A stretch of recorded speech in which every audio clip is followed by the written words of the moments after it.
welcome back to Baden-Baden in 2018, and we're here with Dr. Gerry Curatola, and he's going to tell us about his newest project, which, first of all, thank you for letting me interview you. I'm very honored. No, it's my pleasure. You're an amazing dentist. I've learned so much from you about the Revitin and the oral microbiome. It blew my mind. Thank you. Totally gave me a different perspective on all of that. And over this week, I've been honored to get to know you a little bit better, and I learned about one of your projects, which I think will speak to everybody at BRMI in regards to who you are, who we are as an organization, because we're associated with you.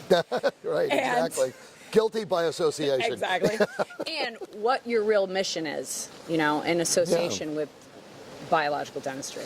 You know, I always felt that good dentistry, good dentistry is expensive, and it creates, good dentistry is expensive, but not as expensive as bad dentistry. That's true. I've had a lot of people come to me who have had, bad dentistry and have had to redo it, and it's always bothered me that there was this economic divide of people who had access to the kind of dental care that should be a right and a privilege of everyone in the world. I see so much dental disease in the world, even here in Baden-Baden. You see it everywhere because people don't have access. They don't understand what biologic dentistry is, and I was drawn to the poorest of the poor in India, in an area of Andhra Pradesh that's known as Anathavarm, and it was a former chaplain of General Wesley Clark's army, an Indian man who came to the United States, got 2 doctorates and a master's, and became a theologian, and actually became a Christian and a theologian, and he became the chaplain of one of the largest armies in the United States under General Wesley Clark. And he retired, and his mission was to go back to India and take kids off the street, the slumdog kids. Right.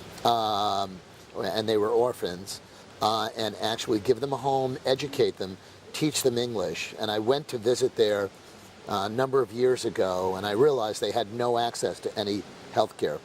They had a little medicine room, and that was it. And we went, and we are now in the process of building an entire medical dental hospital, which will do 3 things. It will bring student dentists from New York University and other schools in the United States there to work hand in hand with Indian dental students, Indian student dentists, and definite supervision by licensed doctors in the United States and India. But there'll be this great collaboration in a clinic that can impact 250,000 people in this area that never would have seen this before. It will enable this region to get desperately needed healthcare, but it'll bring, there's such an important part of giving back is a big motivation, but really part of that giving back is giving to each other, and we're kind of, I feel there's a real blessing and a beautiful love energy exchange when you're working hand in hand with people who have the same occupation on the other side of the world. So there's that. And then finally, we can bring bioregulatory medicine and dentistry and teach it in a part of the world that never would have gotten this, that's been dominated by really unhealthy and unsafe healthcare practices, even in the wealthier areas.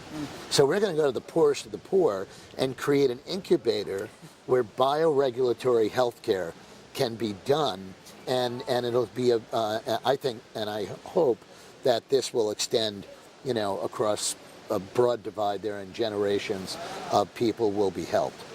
So these poor people in India that you've selected are going to get better dental care than pretty much 90% of the people that live in the United States, in the wealthiest country in the world. And the irony of that is beautiful. The irony of that is I remember being on a trip and being in the middle of China, where they had, they had hand carts and all, but they had a cell phone. And I couldn't even afford a cell phone at that time. Right. Back, 20 years ago, it was like they had so if you look at like how mobile technology jumped over landlines and things in parts of the world that were far less developed.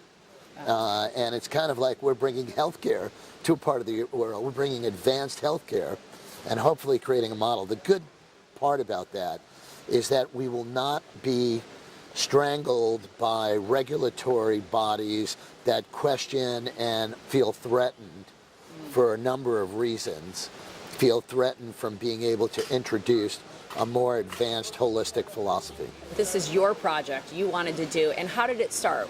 For what birthday, perhaps, did this get started for? Instead of having a party, you decided to do something else. Yes, yes. I actually, my first accomplishment after I turned 60 years old. Which was the fall of his life. Now he's entering a new season of his life where he wants to give out his information like the leaves falling off of a tree. Yes, right here. Yes. 60 in Chinese culture is considered the midpoint. Yes, because we're supposed to live to be 100. And it is the most important birthday in Chinese culture. Yeah, they celebrate the first birthday, 10th birthday, but 60 is considered the completion of one of two cycles of your life, right? There's 12 signs, and then there's 6 elements, and 5 elements? 5 elements, 5 elements, sorry, 60. There was a 6 in there, there's 60. 5 times 12.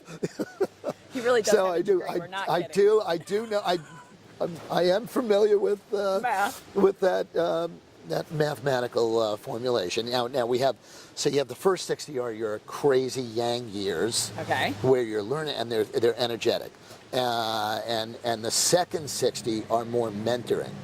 So you're cooler, you're wiser, you're hipper, and that's why I think I'm hip, cooler, wiser, hipper. Cool, you're wise, and you're very hip. Got to be hip. You are very hip.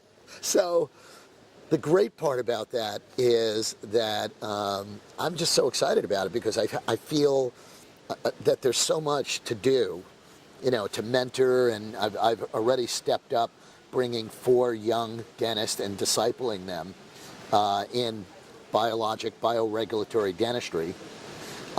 That's the first thing. But the second thing was going to India and cutting the ribbon on this building and getting that Hopefully going. we can show them that picture because you let all the kids help you hold it. It was Had so the kids cute. hold up my arms and cut they it. had T-shirts on that say your name. Well, I was doing a benefit, and it's one of the pictures with the kids with the T-shirts. I was doing a benefit in New York at a spin studio because I said, well, it's the completion of my first cycle of life. Right. So it said, happy birthday, Dr. Gerry, Spin Doctor. Spin Doctor.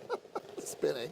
And it's completing that first cycle of life. So when I think about it now, I look at, even like I had a nice conversation with Thomas Rao today, and we were talking about at this stage in our life, we love to teach. We want to be teaching more. We want to be mentoring more.